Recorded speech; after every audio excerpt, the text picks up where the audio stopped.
Questions? Dr. Carlisle. Okay, Sam, you talked a lot about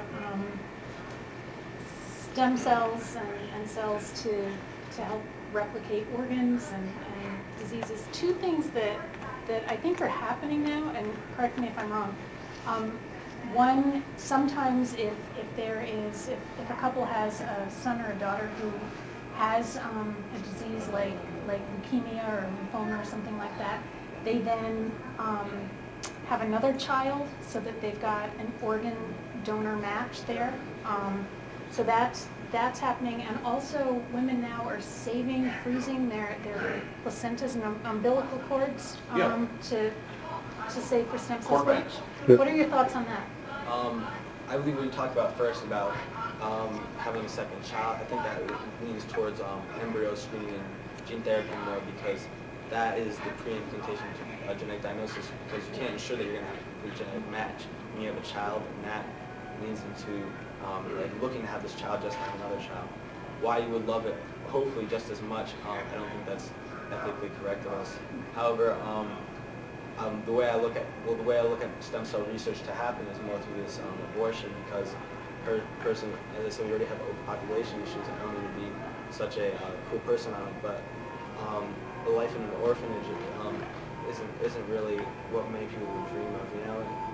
And freezing the uterus and placenta, that's your right as a person, you know, it's your stuff, and so you can freeze that if you want, you know, it's up to you. I've got a question. You were talking about at the very beginning, and you know a lot more about this than I do, but I remember you were using either the term killed or murder. Well, you would distinguish kill and murder, and then I was thinking, well, you could also distinguish kill from terminate. And so, and this is absolutely a personal question. I am putting you on the spot, I guess, but I know. But I'm curious because I want to know the younger generation, especially bright people like you that are thoughtful and have thought about this, what side you're coming on. When did SAM start?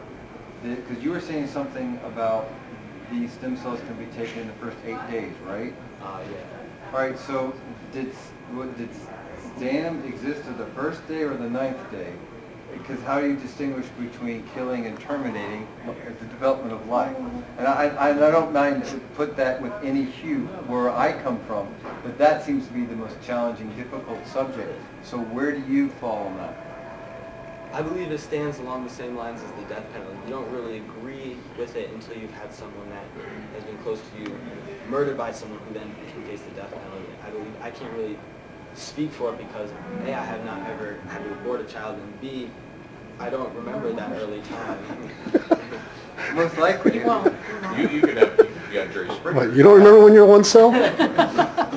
So I can't really speak for that. From the standpoint right now, I'd say my life started when I came out of it. And that's when I opened my eyes and saw the world.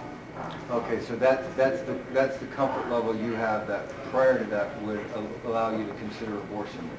Yes. However, I've never really dealt hand-on with the issue, and so therefore my perspective could change if I ever face the issue out more personally.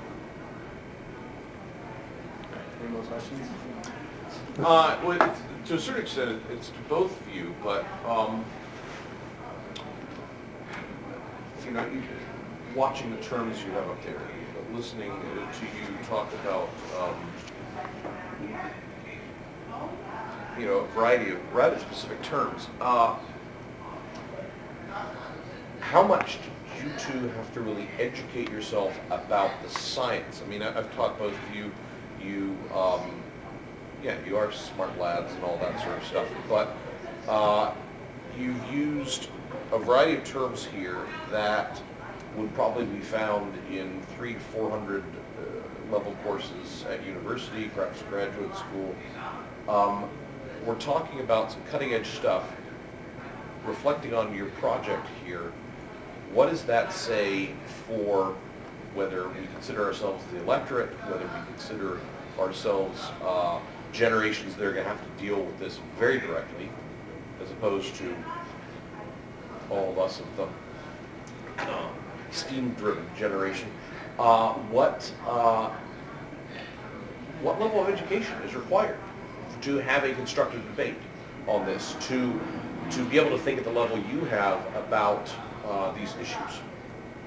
How comfortable were you with science at the beginning of this? Well, I knew a little bit.